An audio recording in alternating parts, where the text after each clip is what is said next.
think you'll realize that the Partners for Possibility program is quite well thought out.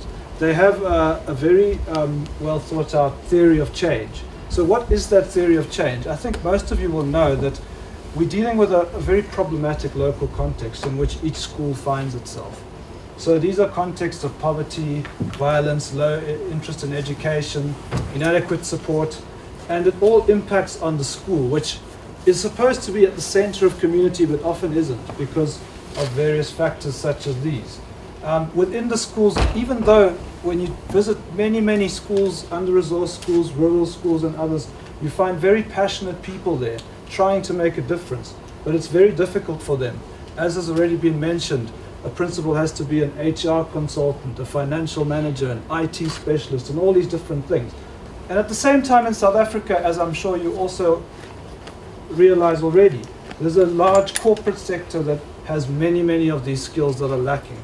Very well developed, in some cases internationally recognized as among the top in terms of skills.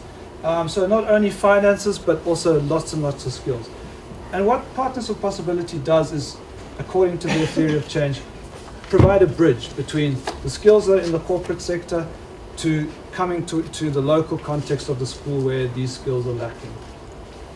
And the theory goes that with this partnership coming together through a leadership development course, it can harness a whole lot of positive energy and lead to improved leadership capacity among the principals, among the school management teams, improved organizational health and capacity broadly, and then putting the school back at the center of community, building social capital and the rest. And then with all of those leading to improved educational outcomes, not just sort of narrowly on results and those sorts of things that you can quantify, but also less tangibly perhaps on the general environment in which learning and teaching takes place. And then, of course, a feedback to the improved local context and a positive impact, harnessing that energy. As you'll see, Partners for Possibility started off in 2010 with one school, and now they're sitting at over 400 schools. By 2015 it was 378. It really is a multifaceted year that these partners get taken through. Not only are they given world-class content, which has already been punted by various of the speakers, which has a huge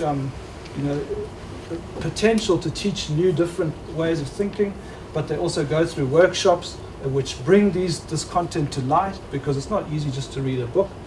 And then of course they go through these communities of practice where they're put together with different principals and different partners from their learning circle, and they learn from each other. The Yeoville boys primary in the Yeoville have to deal with a lot of their learners coming from the kids of African migrants who are undocumented in many cases. Many of them don't have bank accounts. So Yeoville Boys Primary set up a system where they have every quarter Home Affairs officials coming to the school, banks coming to the school. I can't punt any one bank, I'm not sure who they are, but they document the parents, and because they've offered the parents something the parents need, the parents are giving back to the school. So community hubs. And so lastly, just to say that leadership development and principal support is a really critical catalytic investment, which goes way beyond just, say, building a classroom at a school or giving those 10 computers that then get obsolete or stolen.